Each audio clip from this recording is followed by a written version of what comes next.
Hello everyone. Welcome to my channel. Echo of Life. Have you ever wondered how some people can cheat and still rest easy at night? They can look you in the eye, whisper, "I love you," share photos of the two of you, make plans for your future, all while secretly texting someone else, flirting with another, building a connection outside of your relationship. From the outside, it seems impossible. You think, how can they live like this?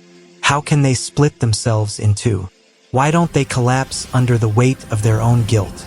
The truth is, there's an entire psychological framework at work inside someone who cheats. A way of thinking, a system for bending reality, a method of protecting their own self-image, even as they dismantle someone else's trust. And once you understand that system, you stop feeling confused. You stop seeing their actions as proof that you weren't enough. You begin to recognize it for what it is, a pattern. Because infidelity isn't proof of your inadequacy. It's evidence of their deficiency. Let's break it down. Let's talk about how a cheater thinks before they ever cross that physical line. Cheating rarely begins in a hotel room. It starts much earlier, in the quiet corners of the mind, with private thoughts that slowly stretch boundaries. It often grows from an inner narrative like, "My partner doesn't really understand me. This relationship is basically over anyway. I've given so much, I deserve something for myself." There may be some truth in these thoughts. Maybe there are real problems, real emotional distance, real hurt between you. But instead of facing those issues directly, the potential cheater does something else. They split.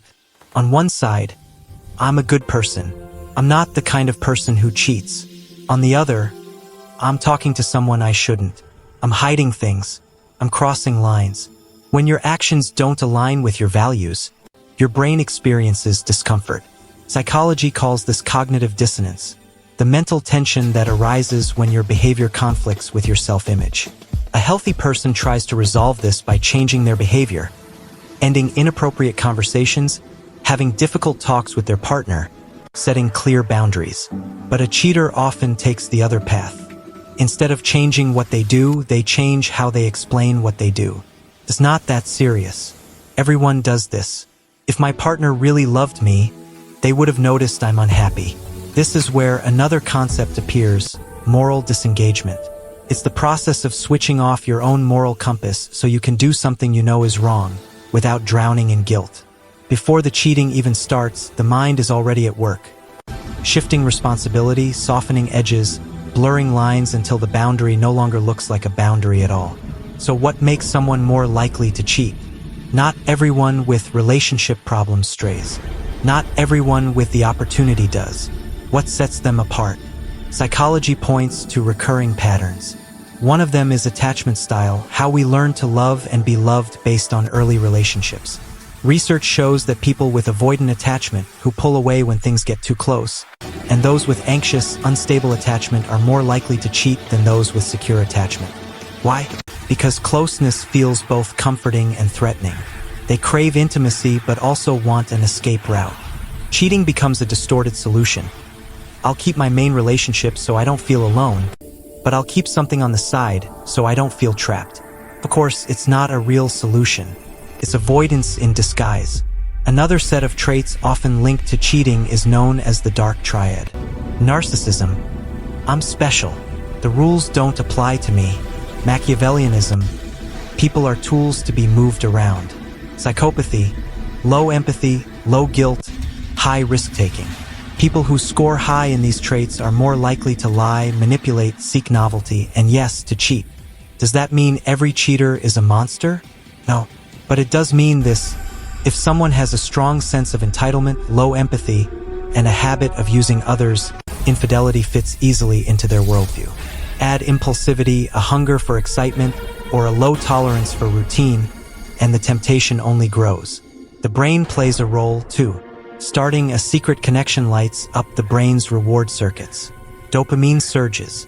They feel alive, interesting, desired again. But explanation is not excuse. If you've ever been betrayed, you've probably wondered, how could they hug me, kiss me, tell me they love me, and then go meet someone else? One of the most common psychological tricks cheaters use is compartmentalization. They split their life into boxes. Box 1. I am a loyal partner who cares for my family. Box 2. I am this other version of myself, with secret chats, hidden photos, different rules. They work hard to never let these boxes touch. They change contact names, delete messages, lie about their whereabouts, rewrite timelines in their mind. The more they protect the separation, the more they believe, my main relationship is still good. This side thing is separate. I can handle both.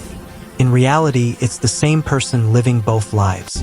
And that split slowly erodes their integrity. Some cheaters will say, I never stopped loving my partner. And strangely, they might even believe it because in their mind, love lives in box 1. Betrayal lives in box 2. And as long as the boxes don't touch, they can still see themselves as a decent person. To keep going, cheaters need stories. Without them, guilt would become unbearable. Some of the most common, it's just physical. I want pleasure without emotional consequence. My partner drove me to this. I refuse full responsibility. If the relationship was right, I wouldn't be tempted. I use flaws as excuses instead of repairing them. This proves I'm still attractive. My self-worth is fragile, and I'm using others as a mirror. Psychology calls this self-serving bias, the instinct to explain our actions in ways that protect our ego and shift blame elsewhere. Paired with cognitive dissonance, this bias can allow someone to cheat for months or even years while convincing themselves they're not like other cheaters. Not all cheaters are the same. Here are a few types often seen. The chronic cheater, multiple affairs, a habit of double lives, often with entitlement, low empathy, and dark triad traits. The situational cheater, someone who strays during a period of grief, loss, major stress, or identity crisis. The exit cheater, they already want out but lack the courage to end things honestly, so they cheat to create distance or force a breakup. The intimacy avoidant cheater, they get close, panic internally, and sabotage. Their logic, if I ruin this first, you can't hurt me later. Underneath these behaviors can be deep wounds. But wounds explain, they do not excuse.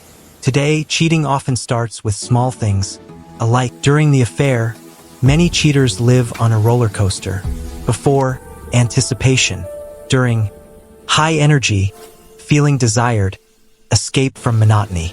After, guilt, fear, promises to stop, until boredom returns and the cycle repeats. Their partner often senses something is off but can't name it. The betrayal began long before the truth came out. When cheating is exposed, classic reactions follow. Denial, you're imagining things. You're paranoid.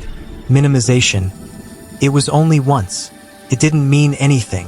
Reversal, suddenly, they are the victim. You pushed me away. You made me feel unappreciated. All of this is self-protection. Their image of themselves as a good person is collapsing. Some will face it, admit everything, accept consequences, seek help, and rebuild. Others never will. They'll simply move to the next relationship and repeat the same story. At the end of the day, a cheater is not a mysterious creature. They are often a person with underdeveloped emotional skills, insecure attachment, high impulsivity or entitlement, and unaddressed pain. Some can change, but only if they stop lying to themselves first. And if you were on the receiving end, hear this clearly. Their cheating is not proof that you were unlovable, boring, or replaceable. It is proof that they chose the easier road for themselves instead of the honest one. You deserve someone who protects the relationship when they're lonely, not someone who discards it for a moment of ego or excitement. If this helped you see even a piece of your story more clearly, tap like so it reaches others trying to make sense of betrayal. If you want more content like this, subscribe. And remember, the more you understand how minds work, the harder it becomes for anyone to play with yours again. Thank you for watching my video. Please subscribe my channel for more update